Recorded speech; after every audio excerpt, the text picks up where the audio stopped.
So, salamat sa Panginoon dahil 2 Sundays na hindi po ako nakapunta dito dahil alam niyo nangyari sa akin. But now, desire ng puso ko na makapagbahagi sa inyo ng mga ilang katotohanan at makita natin yung ating kalagayan sa harapan ng Diyos. At samahan tayo ng Panginoon sa hapong ito. Tayo po yung buko at manalangin. Aming Ama na aming nakilala sa pamamagitan lamang po ng aming Panginoong Jesucristo na inyong biyaya sa inyong mga anak, sa inyong mga niligtas, at salamat po sa hapong ito na hinihingi po namin ang inyong pangunguna sa gabay ng banal na Espiritu ay maintindihan namin kung anong nais niyong iparating sa amin at sa mga wala pang totoong relasyon sa inyo sa kalagayan bilang makasalanan ay ma-challenge po sa katotohanan ng inyong mga salita. Samahan niyo po kami ngayong hapon sa aming pagtalakay at ang banal na Espiritu ang siyang magkumbik sa amin, magturo sa amin, magpaunawa sa amin, at samahan kung ano ang dapat ilapat sa aming buhay. Pangunahan niyo kami, kayo ang maitaas, maibaba kami. Ito po ang aming dalangin sa pangalan ni Jesus. Maaaring ang iba po ay nadinig na ito, hindi kilalang source about blessing. Isang umaga po, si R.C. Chapman, siya po ay isang debotong Kristiyano, ay tinanong kung ano ang nararamdaman niya ng isang kaibigan niya. Ang sagot po ni R.C. Chapman, nabibigatan ako ngayong umaga. Ang sagot niya, yun, nabibigatan daw siya ngayong umaga. Ngunit, ang kanyang masayang mukha ay sumalungat sa kanyang sinabi. Nabibigatan siya, pero iba yung napansin ng kanyang kaibigan sa kanyang mukha. Kaya naman, nagulat ang nagtanong ng kanyang kaibigan, talaga bang nabibigatan ka, Mr. Chapman? Oo. Ngunit, ito ay isang kahangahangang pansinin. Ito ay isang labis na kasaganaan ng mga pagpapala na hindi ako makahanap ng sapat na oras o mga salita upang ipahayag ang aking pasasalamat. Nang makita ang pagtataka sa mukha ng kanyang kaibigan, nakangiting dinagdag ni Chapman, ang tinutukoy daw niya ay ang awit 68:19 na lubos na naglalarawan sa aking kalagayan. Sa talatang iyon ay pinaalala sa atin ng Ama sa Langit na araw-araw niya tayong binibigyan ng mga pakinabang. Ayon sa talata, purihin ang Panginoon araw-araw na nagpapalakas sa atin. Ang Diyos ang ating kaligtasan. Minsan sa buhay natin, hindi natin mababasa ang nararanasan na panloob like me. Pero kapansin-pansin, sa isang mananampalataya na nababanag natin sa mga mukha na masaya pa rin siya. Parang ganun ang sinabi ni Chapman. Bakit? Mayroon tayong amang nasa langit na nagbibigay ng inspirasyon, nagbibigay ng encouragement sa atin sa sitwasyon natin na anuman ito na nangyayari sa panloob nating pagkatao. Minsan ganun eh. Hindi mo nababasa sa isang tao, pero nakikita mong nakangiti, pero yung pala yung dalang pasanin. Mga kapatid, sa anumang kalagayan natin, ang Diyos, Ama na nasa langit, ay nakasubaybay sa atin. At upang palakasin tayo sa anumang sitwasyon ng ating buhay, siya po yung ating kalakasan. At kaligtasan dito sa lupa hanggang sa walang hanggan. Yun po ang ating Diyos Ama. At maliwanag ito, dahil tayo po bilang mananampalataya ay may ugnayan sa Ama through Jesus Christ. Sa usapin ng pagpapala, ito man ay temporal at spiritual. Lahat ng ito ay mula sa Panginoon. Nangingiti ako habang pinapaliwanag ni Brother Mark about blessed.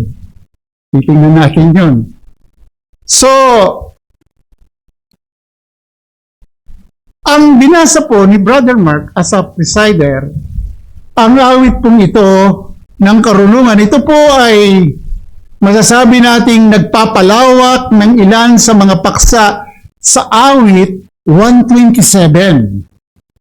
Ang awit 127, mapapansin ninyo, nagtapos sa pinagpalang tao, verse 5. So, ang awit 128, mga kapatid, ay nagbibigay ng karagdagang paglalarawan, dinidescribe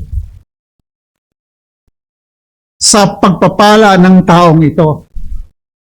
Sa konteksto po, mga kapatid, ng sinaunang Israel, ito po ay binubuo ng isang mabungang sakahan at tapat na asawa at mga anak na magkakasama sa hapag.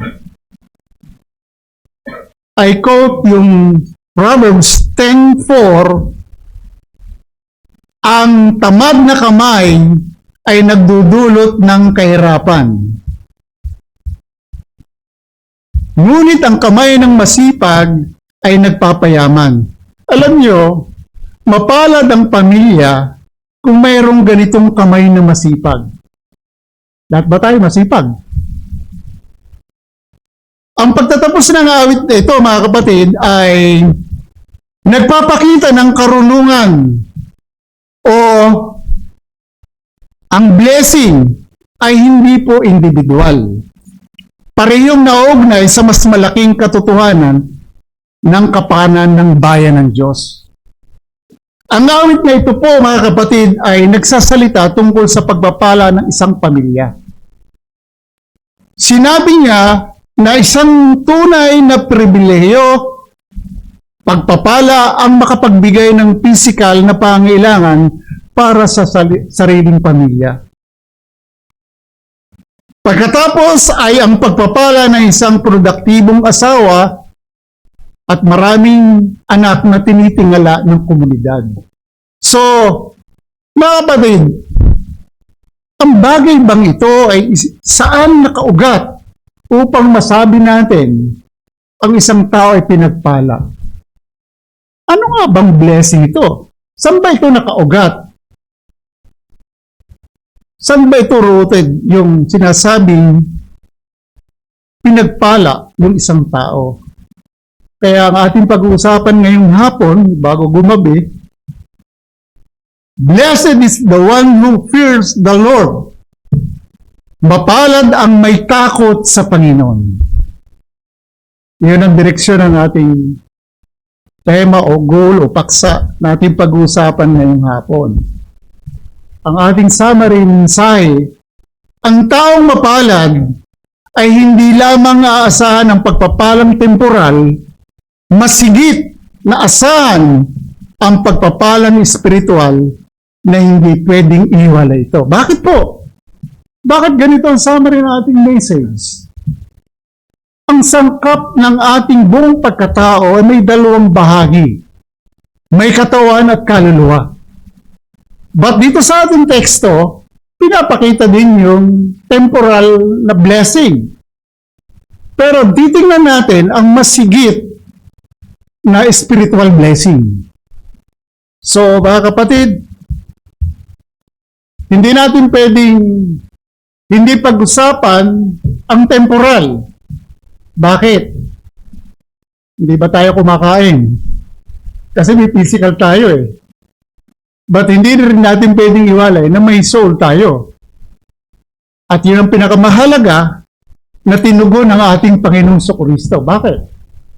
Tayo po ay marumi sa harapan ng Diyos. So ngayon mga kapatid, may dalawa po tayong puntos na pag-uusapan. Una, blessed man. Mapalad na tao. Sino nga ba mapalad na tao? Kaya nangingiti ako kanina kay Brother Mark, yung ini-explain niya, yung blessed. Di ba? Pangalawa, blessing to man. Mapalad na tao. Pagpapala sa tao. Ngayon, pansinin po natin, blessed man, mapalad na tao. Sinong tao ang pinagpala? Ayun, titingnan natin. Sino nga ba ang taong pinagpala? Pag sinabing blessed, ay siyempre sa mga unbeliever, ang swerte mo naman. Pero sa atin, dapat blessed. Sino nga ba? Kung ngayon tatanungin, sino nga ba ang blessed? So ngayon, tingnan natin yung verse 1. Unang bahagi. Ang bawat may takot sa Panginoon ay ano? Blessed! Mapalad. Pag sinabing blessed means, dito pa lang sa verse 1 ay pinapakita na ang spiritual ugnayan dahil sa salitang fear of the Lord. Ngayon, pag pinag-usapan natin ang kondisyon ng tao, lahat ba may takot sa Diyos?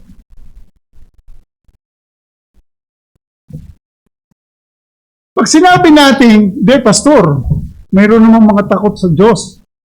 But by status, sa harapan ng Diyos, sinner sila. Ang walang ugnayan sa Panginoon, walang takot sa Panginoon, nabubuhay pa rin sila sa kasalanan. But sa ating verse, mapalad daw ang taong may takot sa Diyos. So, ayon sa Keyword Study Bible, ang salitang Griego na isinalin na pinagpala o blessed sa mga talatang ito, ang ibig sabihin ay ganap na happy o masaya. Ito po ay tumutukoy saan po? Tumatanggap ng pabor ng Diyos. Nabanggit kanina ni Brother Mark. Favor of God, tama? So, at alam natin, paano tayo pinaboran ng Diyos? Sa pamamagitan lamang ni Jesus Christ. Diba? Hindi mo pwedeng hilingin, Ama, Father, paboran mo naman ako. Pero kung walang Kristo, wala kang magiging. So, ang point natin, ang pinagpala o blessed ay nagtatamo ng tunay na kagalakan sa puso. Sapagkat ang pinagmumulan nito ay ang Diyos sa paanong paraan sa pamamagitan ni Kristo na siyang ibanghelyo at tinatamasa natin ang pangakong buhay na walang hanggan. Kaya kung ikaw ay isang kinatagpo ng biyaya ng Diyos, blessed ka. Kasi nandun yung holy fear of the Lord.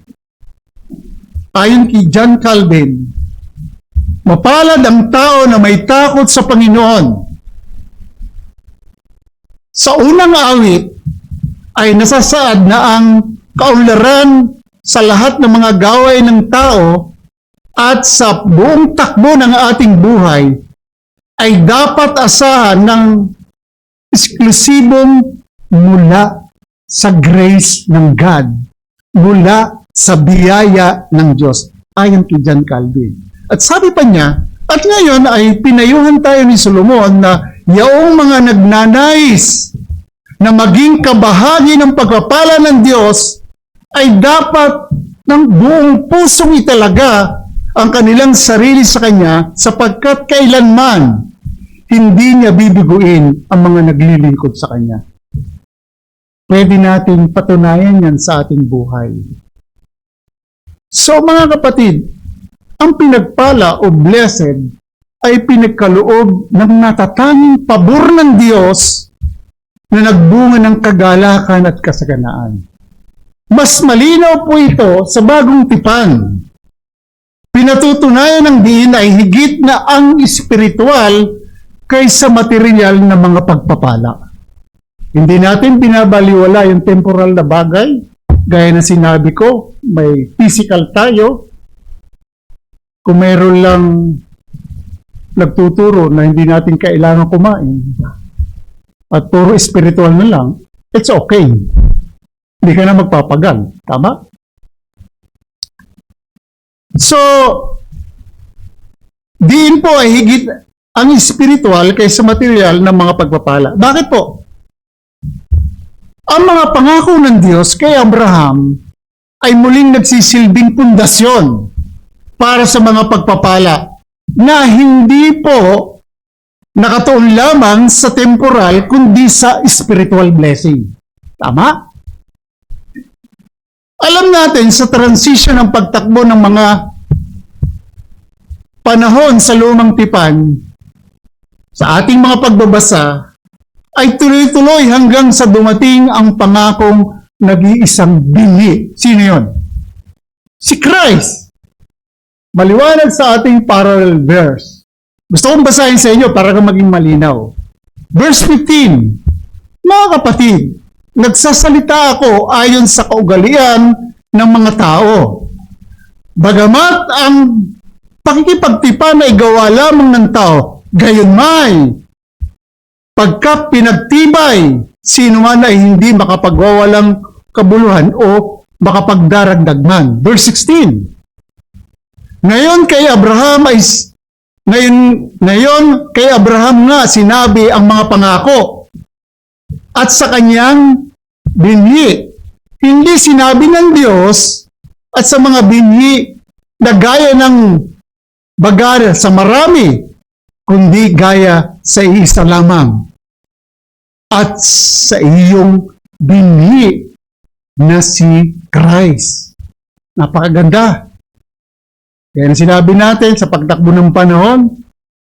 At verse 24 to 26, ano pat ang kautusan ay siyang naging tagapagturo natin upang ihatid tayo kay Kristo, upang tayo aring ganap sa pamamagitan ng pananampalataya. Verse 25, ganap sa pamamagitan ng dadapat tayo ngayong dumating na ang pananampalataya ay wala na tayo sa ilalim ng tagapagturo, which is yung law. Verse 26, sapagkat kayong lahat ay mga anak ng Diyos sa pamamagitan ng pananampalataya kay Kristo Jesus. Naging malinaw para makita natin from Abraham hanggang sa dumating si Christ. Verse 29, at kung kayo'y kay Kristo, kayo nga'y binhi ni Abraham. At tagapagmana ayon sa pangako. Wow! Grabe. Di ba? Mga kapatid, pagpapatunay ang pangako kay Abraham ay dumating sa atin sa pamamagitan ng Kristo.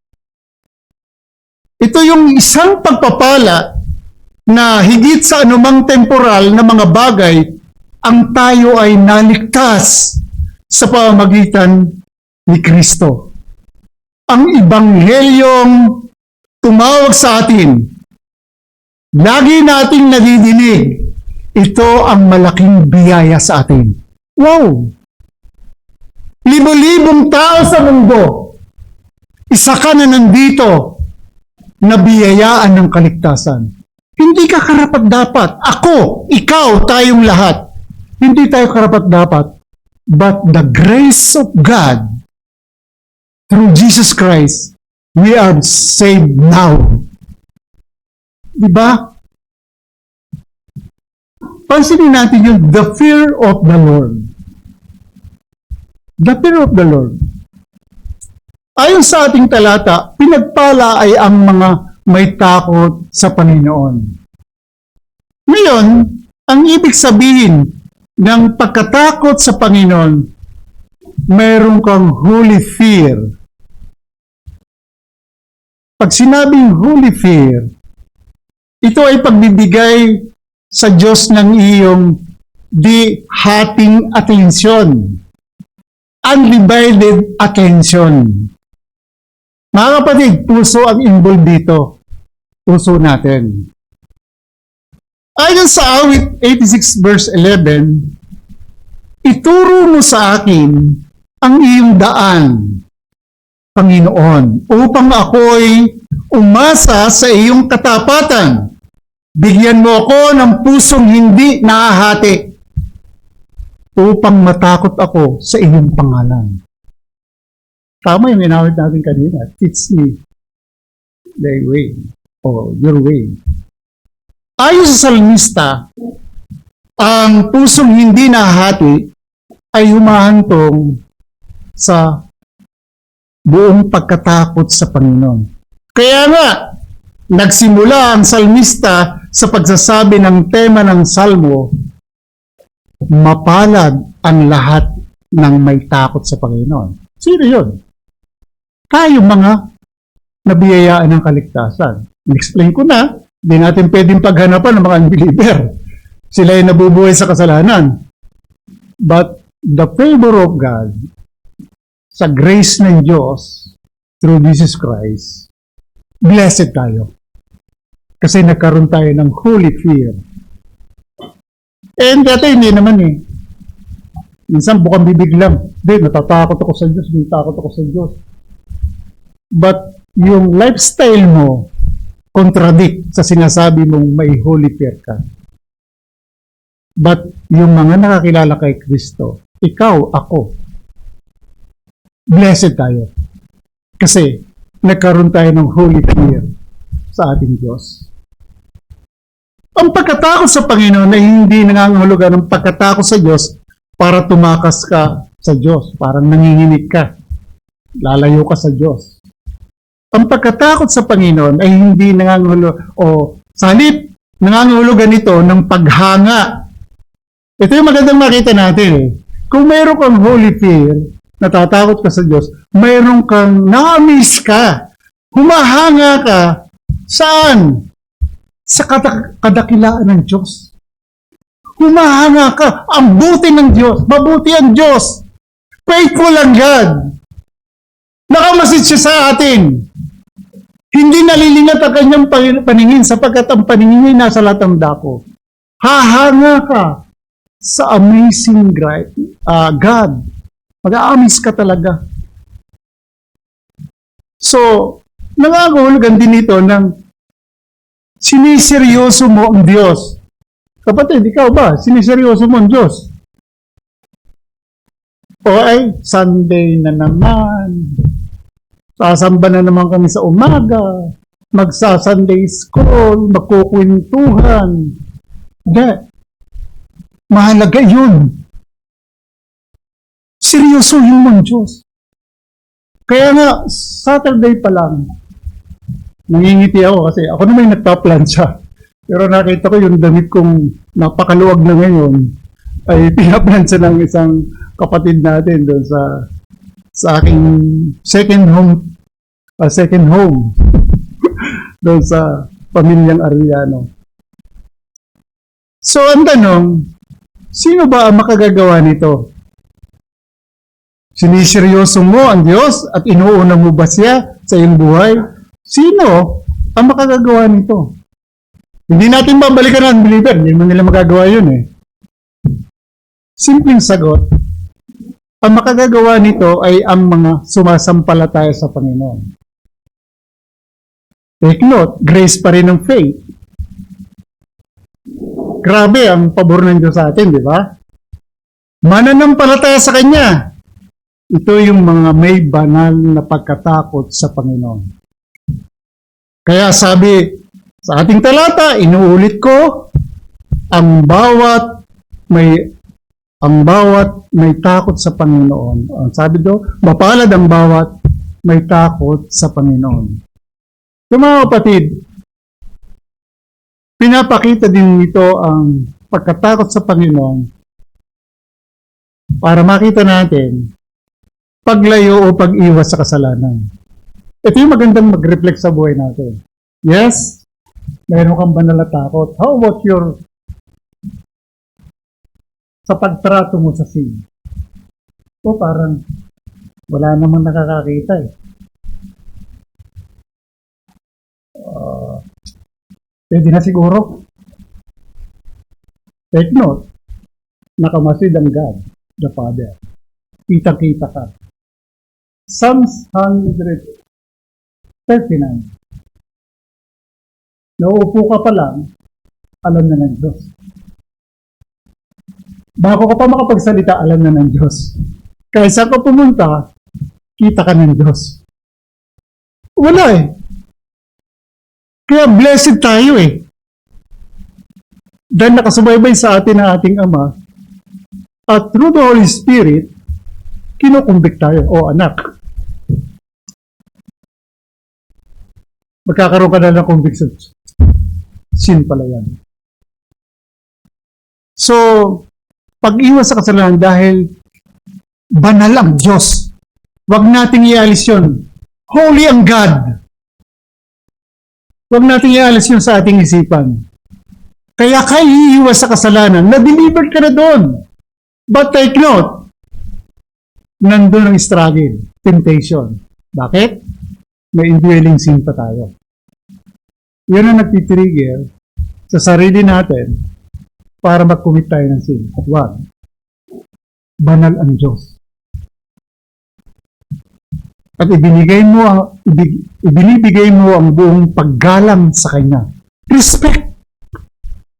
Natutuwa ako kasi the way na tayo umaawit ng mga himno, tahimik na isang melody, napakaganda. Hindi yung nasa loob ka ng church, kumakanta ng pag-awit,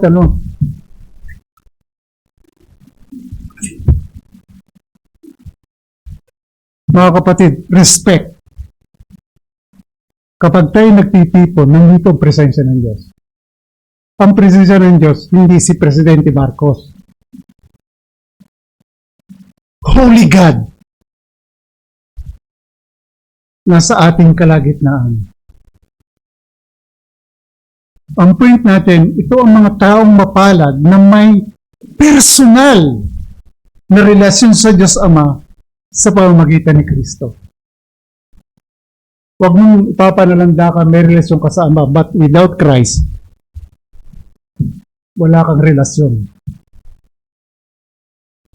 So, higit na pagpapala bilang pinagpala mula sa pagkatakot sa Panginoon ay ang buhay na walang hanggan.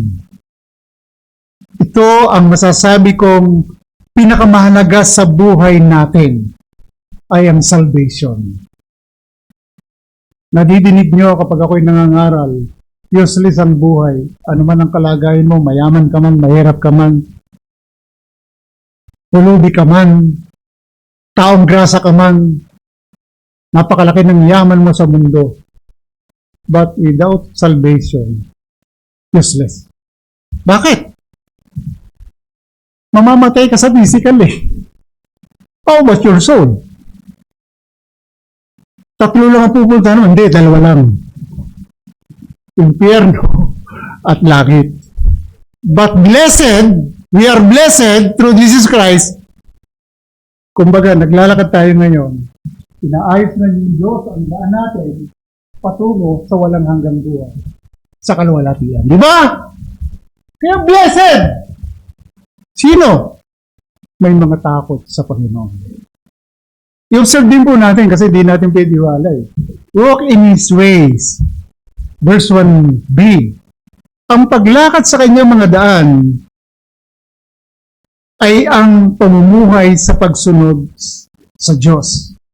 Alam niyo mga kapatid, ang tunay na paraan upang ipakita na natatakot tayo sa Panginoon ay sa pamamagitan ng paglakad sa kanyang mga daan. May fear ka na eh. Nasa iyo na yung pabor ng Diyos through Jesus Christ. Dati masuwayin ka, wala kang pakialam sa salita ng Diyos. Ini-ignore mo. Oh, di totoo yan. Pero ngayon, di ba na? Blessed ka na eh.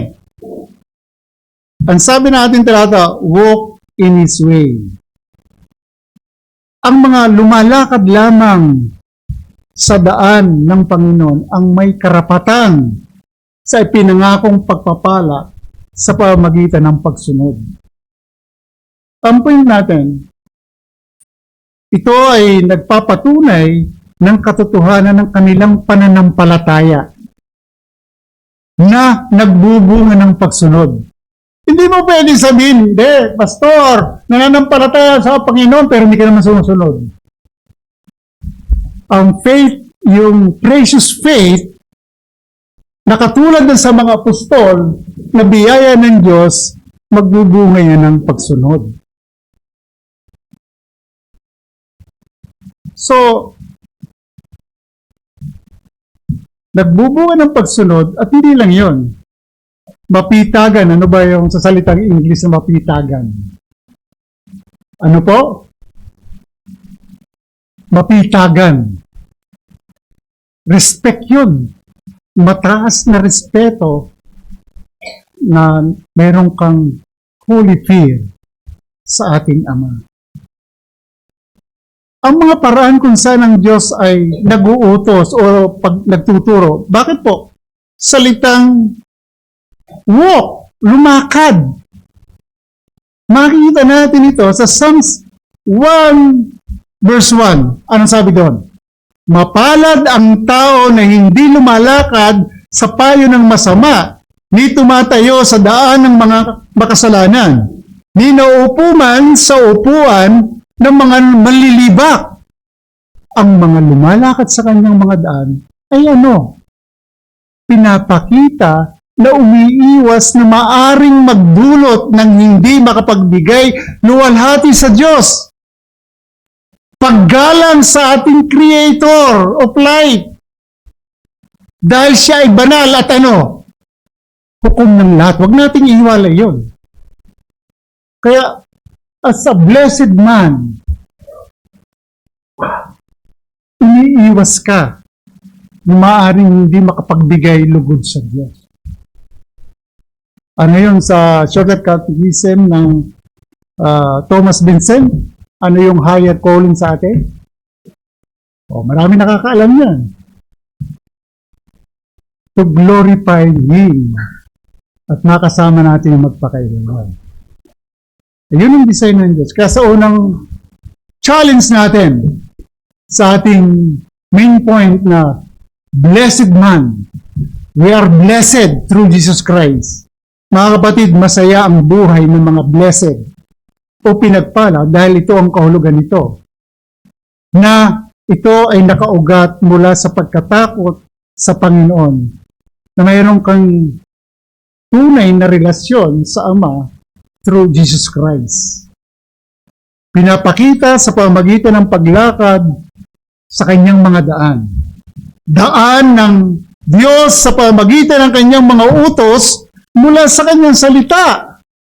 Huwag nating iiwala ang kanyang salita. Like na dinidi ko na Edmond kaninang umaga. Ang haba na explanation niya, magbasa kayo. Huwag nakatago sa cabinet ang Biblia. Alam nyo, pag nakita kong bagong-bago, buti nga nang ngayon may cellphone. Traditionally, dapat Bible pa rin, di ba? Pero nakakatuwa, pag ang Biblia ay madumi. Hindi dinumihan ng putik, saka susulat. Pagtatanda. Ibig sabihin, nagbabasa. Kaya, mas lalo nating paglaanan ng pag-aaral pagbabasa ng salita ng Diyos.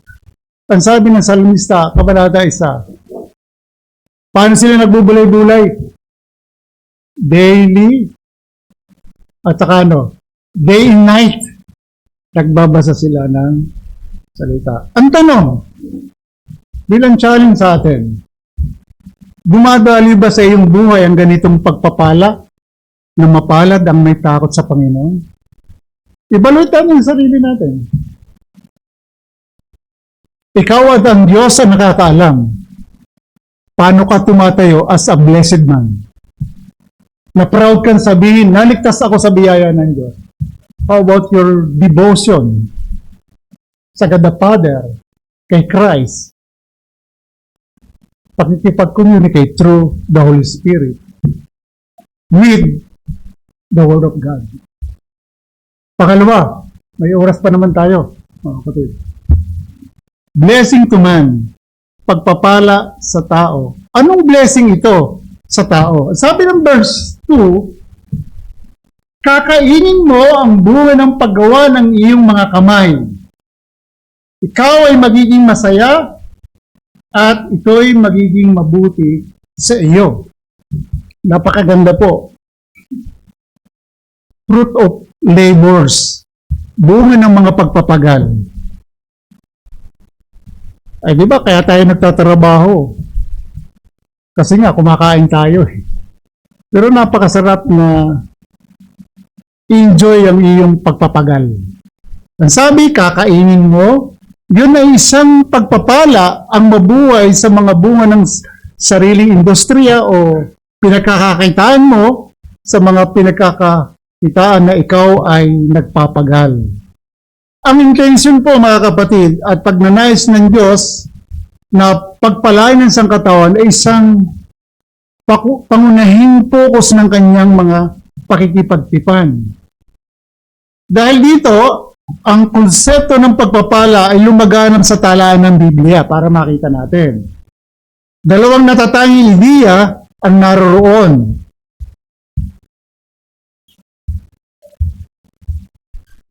Ubadin ko na nga, hindi yung pagsining ko eh. Sorry. So, una, ang pagpapala ay isang pampublikong pagpapahayag ng isang pinaboran na katayuan sa Diyos. Pangalawa, ang pagpapala ay nagbigay ng kapangyarihan para sa kaunlaran at tagumpay. Mga kapatid, sa lahat ng pagkakataon, ang pagpapala ay nagsilbing gabay at motivation upang ituloy ang landas ng buhay sa loob ng pagpapala. So, alam nyo, mga kapatid, ang tuntunin ng lumang tipan para sa pagpapala ay marami sa lumang tipan. Nangyari ng mahigit 600 times kung babasahin natin. 600 times. 600 ulit. Ang pangunahing termino ay para makita natin, nauugnay sa salitang ibig sabihin, lumuhod. Bakit po? Dahil nung unang panahon, ang isa ay lumuhod upang tumanggap ng isang pagpapala. Blessing. Ang kasaysayan ng Israel ay nagsimula sa pangako ng pagpapala, di ba? Transition result. Upang maunawaan ang pagpapala mula sa Diyos, isa sa mga unang pangako sa Biblia ay ibinigay kay Abraham. Abraham pa, hindi pa Abraham, di ba? Na hinirang ng Diyos na maging isang pagpapala sa buong lupa. Mababasa natin sa Genesis. Hindi lamang sinabi ng Diyos sa patriarka na ito, natatanggap siya ng magandang lupain at magkakaroon ng maraming anak, kundi nangako rin siya kay Abraham. Ano po yung pangako? Pagpapalain ko ang mga nagpapala sa iyo at ang lumapastangan sa iyo ay aking susumpain. Genesis 12:1-3. Si Abraham po ng panahong maglaon ay pinangalanang Abraham at namatay mga 4,000 taon na ang nakalilipas. Ngayon kung isipin natin, maaaring isipin ng isa na ng iba ay hindi na posibleng pagpalain siya kasi namatay na eh. Hindi yun ang kaso. Ang pangako po kay Abraham ay pinasa kanino? Sa pamamagitan ng kanyang anak na sino?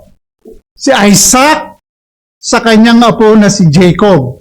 Genesis 27, 1-29. Si Jacob po, ayon sa narrative sa kasaysayan, siyempre ay pinalitan ng pangalan na, anong pangalan? Israel. Ang kanyang mga anak na lalaki ang mga founding father ng mga tribo ng Israel. Kaya, ang pangako ni Abraham ay pinasa rin sa Israel. Numbers 24, 1-9. My point is, sa kasaysayan ng bansang Israel, sila ay blessed nation. Kaiba sa ibang bansa. At higit na blessing na dumating sa bagong tipan ay spiritual blessing. Through Jesus Christ, na ang church ay tinatawag na ano? Spiritual Israel. Both Jews and Gentiles. Kapwa believers in Christ. So, napakaganda po. Makita natin. Ngayon, para maintindihan natin, kasaganaan sa pamilya. Verse 3-6. Ang asawa mo'y magiging gaya ng mabungang puno ng ubas sa loob ng iyong tahanan. Ang mga anak mo'y magiging gaya ng mga puno ng ulibo sa palibot ng iyong hapagkainan.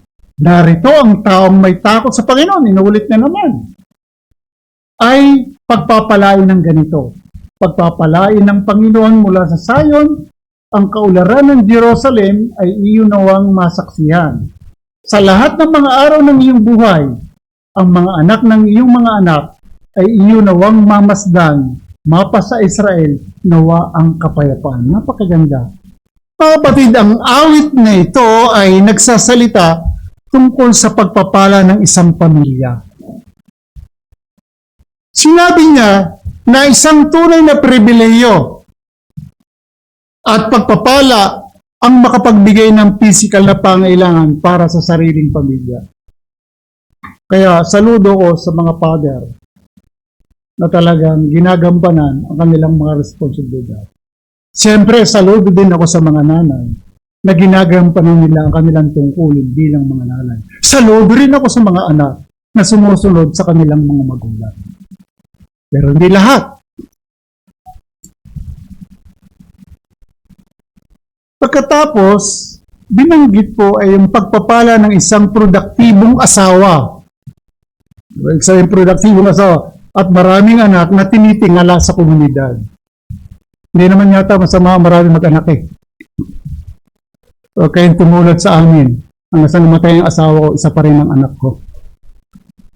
So, ang lahat ng ito ay pinangako sa pamilyang may paggalang at pagkatakot sa Panginoon at namumuhay ayon sa prinsipyo ng kanyang salita. Yun eh. Kasi nabanggit, anong verse? Sabi doon, narito ang taong may takot sa Panginoon. Then verse 5-6 binanggit. Ayon po kay David Pusit, kinot ko ito, ang iyong asawa ay magiging gaya ng mabungang puno ng ubas. Ang may takot sa Panginoon ay mabiyayaan ng malaki at masayang tahanan. Ang tahanan ay masaya sa mismong puso nito at ang mga bata ay yumayabong habang nagtitipon sila sa paligid ng iyong mesa. Mayroong isang pakiramdam ng komunidad at kaligayahan. Yun ang blessed. Maraming pamilya, hindi naman lahat, kahit sa hapagkainan nag-aaway. Hindi po yung blessed. So, ang blessed na pamilya, yung na kay Kristo. So, mga kapatid, ang challenge ko po, ganito ay pinapakita ang pamilyang may takot sa Panginoon na lumalakad sa kanyang mga daan. Huwag nating iwala yon. Kasi blessed na tayo eh. Mayroon na tayong takot sa Panginoon eh. Pero hindi natin iwawaglit na lumakad ka sa kanyang daan. Ang mga institutional lipunan, alam natin, Ang pamilya, pamahalaan, relihiyon ang paraan kung saan natanggap ang mga seremonyal na mga pagpapala. Sa loob po ng pamilya, mga kapatid, pinagpala ng ama ang kanyang asawa at mga anak. Mabasa natin sa Genesis 27 to verse 27 to 29, Genesis 49, 25 to 26, and Samuel 2:20. Sa konteksto po ng pamahalaan, pinagpala ng pinuno ang kanyang nasasakupan. 2 Samuel 6:18, 1 King 8:14, and chapter 8 ng 1 King 55. Alam mo, lahat ng ito ay mula pa rin sa Panginoon. Sabi ni Spurgeon, kahit na ang idea ng panganganak ay matatagpuan sa figura o larawan ng mabungang puno ng ubas, ito ay higit pa rito. Ang mabuting asawa ay mabunga rin sa kagandahang loob. Take note mga wife, kagandahang loob. Pagtitipid, hindi maramot. Pagtitipid. Sabi ni Spurgeon, pagkamatulungin at mapagmahal. Kung sila ay hindi magkakaanak, wag man lumuyo ang hindi nagkakaanak. Hindi naman sila kung ibibigay nila sa atin ng galak, aliw at mga kumpol ng kaaliwan. Pwede pa rin maging masaya kahit walang mga anak. Pagdidiin po mga kapatid, lahat ng mga ito ay mga biyaya ng Diyos sa pangkalahatan na ginagawa naman sa lahat ng mga tao. Sa ganitong seremonyal na diwa, ang kasulatan po ay nagpahayag din ng pangkalatang pagpapala sa mga matuwid. Ang mga sumusunod sa utos ng Diyos, binibiyayaan ng kasaganaan at tagumpay na binanggit ito sa bansang Israel, Deuteronomy 28, 1-14. Sa kabilang banda, ito naman, ang negative. Ang masuwayin ay sinumpa at dumaranas ng bunga ng tagtuyot, sakit at kawalan. So nakita natin na mayroong blessing sa tao. Sa ating pagtatapos at hamon, anong lesson o aral ang matututunan natin dito? Ang isang tao ay dapat matakot at lumakad sa kanyang mga daan. Kung tayo ay mananampalataya, sana nandun sa iyon.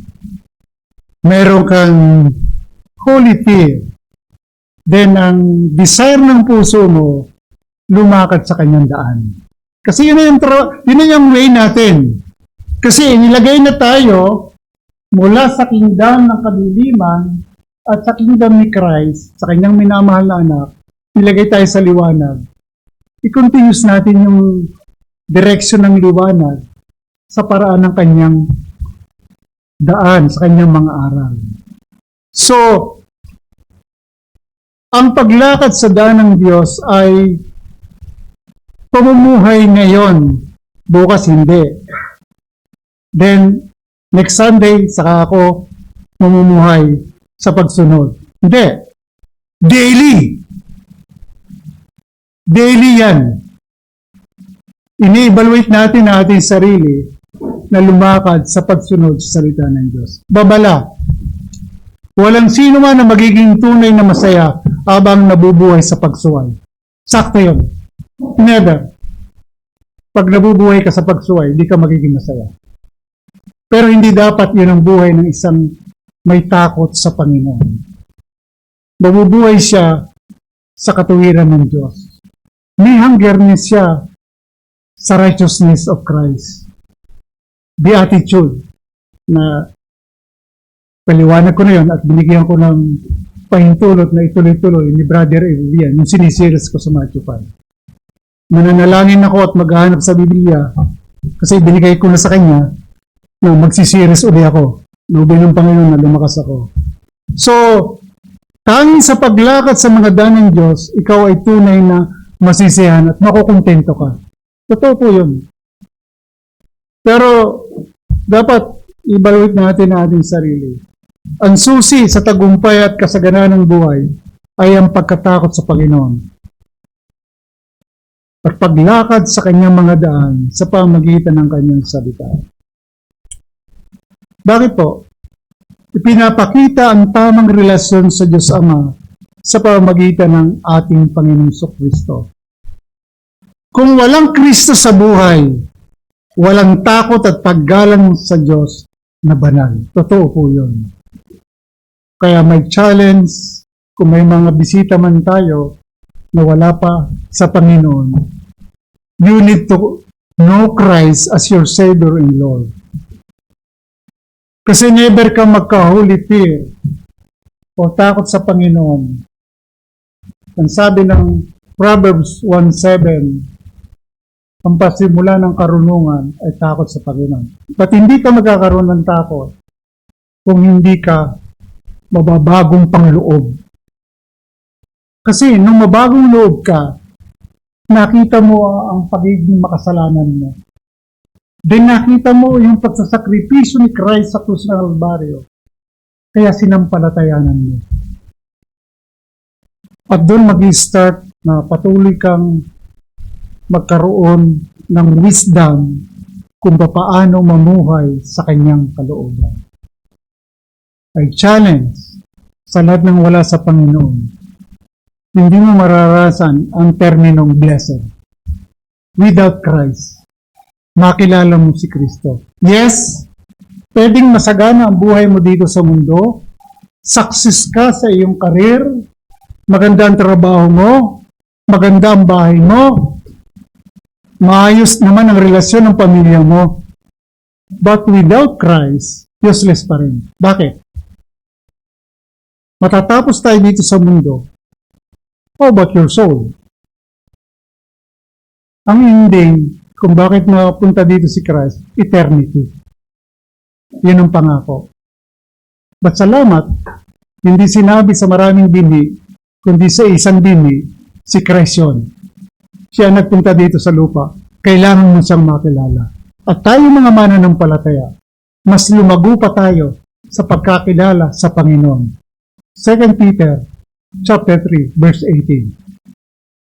Grow in grace and the knowledge of Jesus Christ. Sa kanyang kaluwalhatian at kapurihan, tayo po ay manalangin.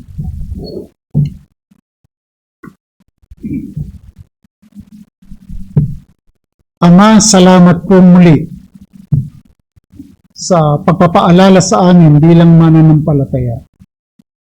Na masasabi namin, blessed kami dahil sa inyong biyaya at habag na kami ay naligtas sa pamagitan lamang ni Kristo. Tulungan niyo po kami na patuloy kaming lumakad sa inyong mga daan. Tahakin namin ang landasin ng inyong kalooban sa tulong ng Banal na Espiritu sa pagtuturo ng inyong salita. Samahan niyo po ang bawat isa. Hindi po namin alam ang pinagdadaanan. Maaring nababasa namin sa mukha, masaya siya dahil nasa presensya ng Panginoon, pero may mga pasanin. Pero wag namin kakalilimutan na ang Diyos ay laging nagbibigay lakas, nagpapasigla, at kami po bilang mga mananampalataya ay laging inaalalayan ng kanyang pagkalinga. Kaya salamat po, Ama, sa hapong ito. Dawa katagpuin mo ang mga nakadinig ng mensahe na without Christ, useless ang buhay. Makilala nila ang tunay na tagapagligtas na isang Panginoon at tagapagligtas ng aming buhay. Purihin po kayo. Ito po ang aming dalangin sa pangalan ni Jesus. Amen.